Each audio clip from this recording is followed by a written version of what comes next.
Assalamualaikum dear students. Welcome in Machine Design and Analysis MAC 343 or MAC 333. Our today topic is Design of Transverse Fillet Weld.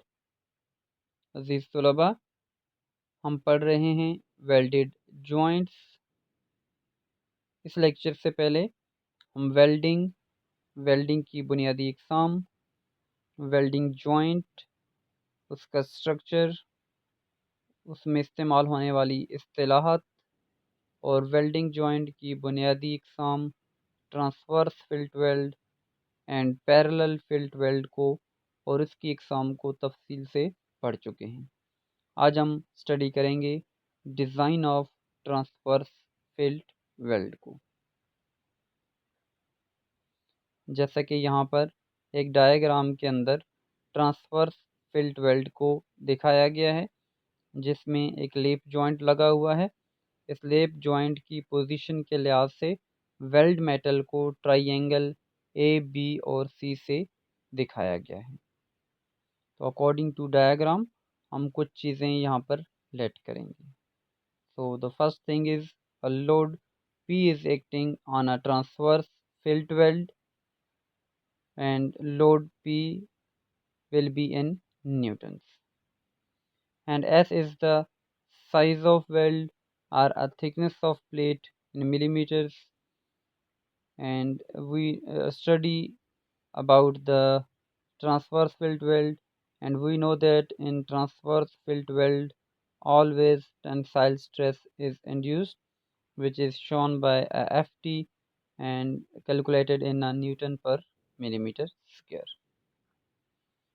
L is a length of weld in millimeters, and the line BD or small t is a throat thickness or minimum thickness of weld in millimeters.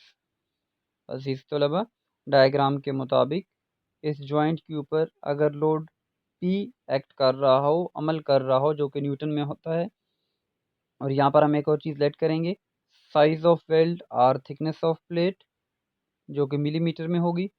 Ft tensile stress Newton पर millimetre square में, length of weld L millimetres के अंदर, और line B D या T, जिसको throat thickness या minimum thickness of weld metal कहा जाता है, उसको भी मिलीमीटर में कैलकुलेट किया जाता है।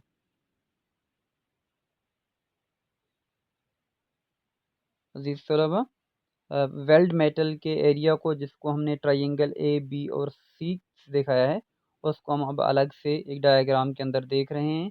अब हम इसको स्टडी करेंगे ताकि हम इस डायग्राम के मुताबिक वेल्ड ट्रांसवर्स फिल्ट वेल्ड की थ्रॉट थिकनेस और इसका एरिया फाइंड आउट कर सकें।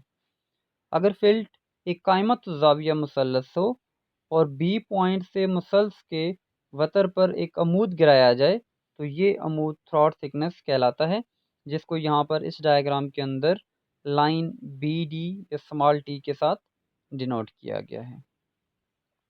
Dear students, if field is a right angle triangle and we drop a perpendicular from point B to hypotenuse AC at point D, then that perpendicular, which is shown here in a line BD or small t, is called a throat thickness. अजीज तलबा, ये जो हमने throat thickness अभी पढ़ी है, line B D, ये इस बड़ी ट्राइंगल ए बी सी को दो छोटी ट्राइंगल्स में डिवाइड कर देगी, जो कि बनेगी triangle A B D and C B D. तो दोनों इक्वल ट्राइंगल्स हैं, तो इनमें से किसी एक ट्राइंगल को इस्तेमाल करते हुए हम यहाँ पर थ्रॉट थिकनेस फाइंड आउट कर सकते हैं। So in triangle A B D, sine 45 degree is equal to perpendicular और हाइपोटेन्यूज। अजीज तलबा, यहाँ से थ्रॉट थिकनेस फाइंड आउट करने के लिए हम ट्राइंगल ले रहे हैं ए बी डी। तो इस ट्राइंगल के मुताबिक आप देख सकते हैं कि हमारे पास फार्मूला बनेगा sine 45 degree is equal to line B D perpendicular over line A B hypotenuse. अजीज तलबा, यहाँ पर आप देख सकते हैं कि ये जो लाइन है, जिसको बी डी से डिनोट किया गया है, ये परपेंडिकुलर है, जबकि ये जो लाइन है ए बी, ये हाइपोटेन्यूज है। और बी डी लाइन को स्मॉल टी के साथ डिनोट किया गया है, जबकि ए बी लाइन को डिनोट किया गया है एस के साथ। तो फार्मूला बन जाएगा हमारे पास sine 45 degrees equal to T over S.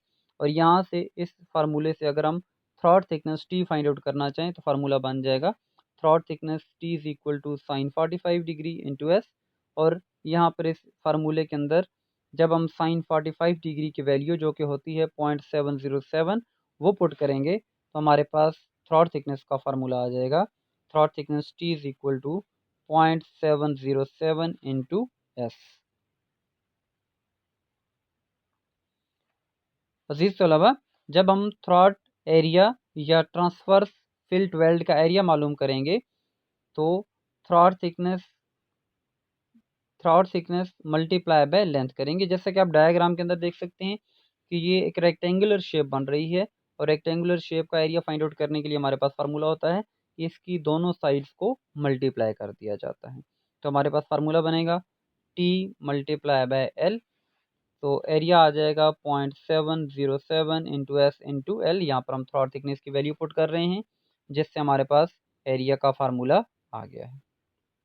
Okay dear students, we know that in transverse field weld tensile stress is induced, therefore strength of single transverse field weld is P is equal to A into FT।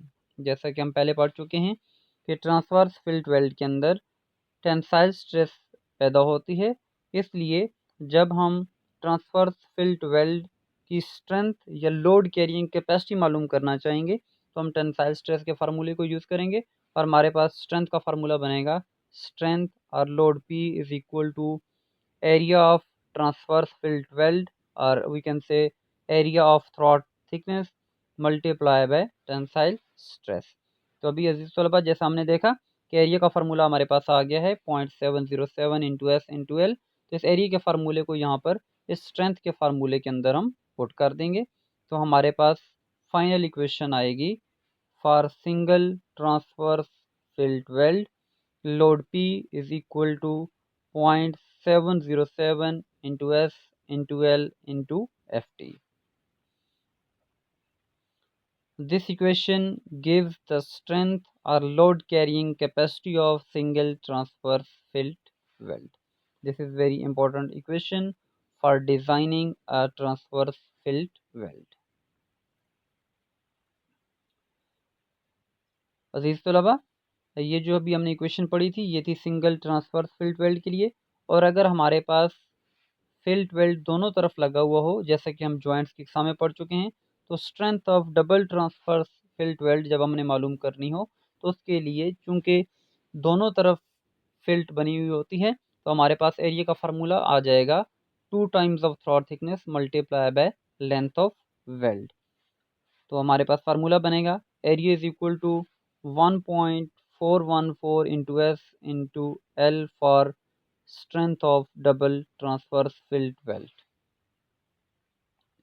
और जब हम इस area के फार्मूले को strength के फार्मूले में जो कि हमने पढ़ा है P is equal to area into F T उसके अंदर पुट करेंगे तो हमारे पास इक्वेशन बनेगी load P it can be called a strength or can be called a load carrying capacity P is equal to 1.414 into S into L into FT, and this equation gives the strength or load carrying capacity of double transverse field weld.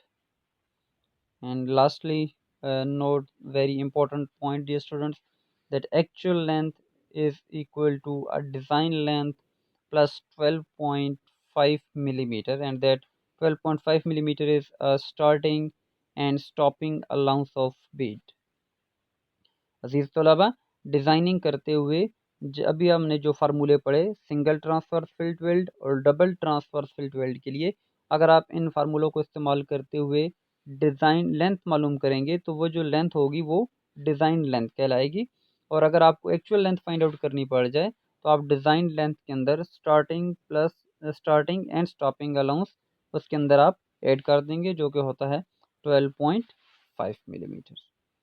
तो अजीज़ तलबा, हमने आज पढ़ा design of transverse fillet weld.